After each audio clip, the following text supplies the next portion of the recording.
Bhairavnath sugar works लिमिटेडचे जे काही युनिट धाराशिव जिल्ह्यामध्ये आहे, मग सोनालीचं युनिट असेल, शिवशक्ती असेल, आता नवीन चालू होणारा नरसी आणि इंदापूरचा असेल, तेरणा असेल, त्या सर्व कारखान्यामध्ये मागच्या वेळी जे काही भाव डिक्लेअर केले होते आणि त्याच्यातला सभासदांना जो काही पैसे द्यायचे बाकी आहे ते येत्या 25 नोव्हेंबर पर्यंत त्यांच्या खात्यावरती ती संपूर्ण रक्कम जमा होईल ह्याची ग्वाही मी देतो. एक भाग.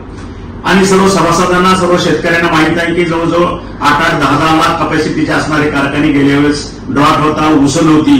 ज्या ठिकाणी 10 लाखाचं गाळप अपेक्षित होतं त्या ठिकाणी 1 लाख, 1.25 लाख अशा पद्धतीचं गाळप झालेलं आहे. त्याच्यामुळे मागचं वर्ष हे तोट्यातलं वर्ष होतं.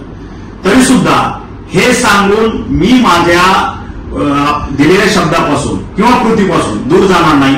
येत्या 25 तारखेपर्यंत भैरवनाथ शुगर वर्क्स लिमिटेडचे असणारे जे काही युनिट्स आहेत त्याच्यातील मागचा जो डिफरन्स आहे तो 25 नोव्हेंबर पर्यंत त्यांच्या खात्यावर जमा होईल याची मी ग्वाही देतो.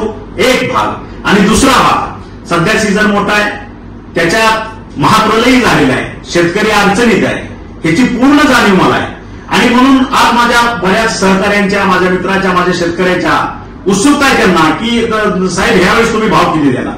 आणि म्हणून आज सर्वांसमक्ष वेळ मिळत नाही तरी सुद्धा ह्या सोशल मीडियाच्या माध्यमातून मी आपल्याला नम्रपणे सांगू इच्छितो की आसपासचे कारखाने धाराशिव जिल्ह्यामध्ये जे भाव देतील त्याच्यापेक्षा भैरवनाथ शुगर वर्क्स लिमिटेडचा 1 रुपया जास्त असेल ह्याची मी हमी घेतो आणि ह्याचं मी वचन देतो.